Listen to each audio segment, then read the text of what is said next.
Two unnamed groups allegedly behind the mayhem during the anti-corruption rally yesterday are currently being investigated by the Philippine National Police, or PNP. Ryan Lesigas has the details in this report. In the middle of the protest yesterday against corruption related to the country's flood control project, chaos erupted in Manila. It started when a group set a container truck on fire at the entrance of Ayala Bridge.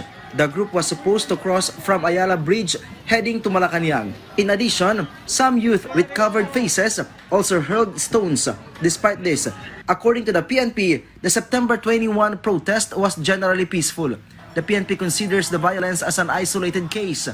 Sa kabila ng ina-agitate sila, binabato, sinisipa, sinasaktan, pero ilang minuto bago sila nag-react lang sila nung meron ng nasusunog na kung saan ito itahasa paglabag na sa mga batas. According to PNP records, 113 were arrested yesterday whom the PNP called hip-hop gangsters. Most of them were minors. A rap artist is being investigated in connection with the incident yesterday. The PNP said the arrested hip-hop gangsters claimed that a rapper influenced them online. The PNP plans to subject the arrested individuals to drug testing, but they must consent. The PNP continues to review CCTV footage to identify those who caused trouble. The primary mandate of the police is to maintain peace and order to ensure everyone's safety. But even they were not spared from the anger of some protesters, as of 129 policemen were injured, including 2 augmentation force members from PRO 3 who strictly followed maximum tolerance.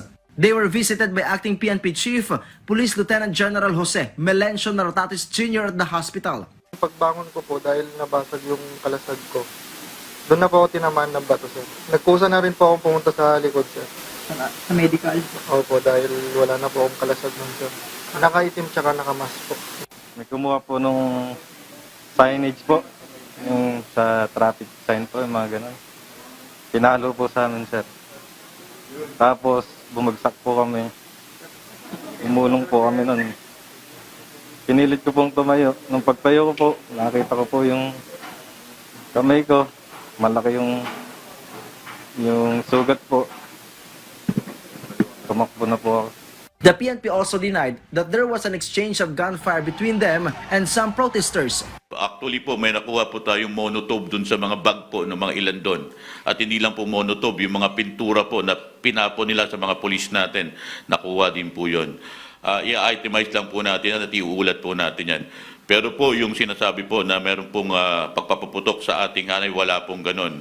Meron lang po tayo na-receive dito yung plus bomb po na ginagamit para to disrupt lang po. Pero maliban po doon, wala na po tayo doon. The PNP is also investigating Mayor Isko Moreno's revelation that a former politician, a Filipino-Chinese financier, and a lawyer funded the rioters in yesterday's protest.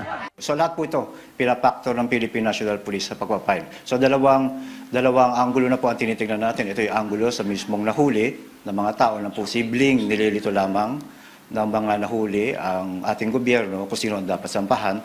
More than 80,000 individuals joined the protest yesterday nationwide. Ryan Lesigas from the National TV for a new and better Philippines. Kamkrame.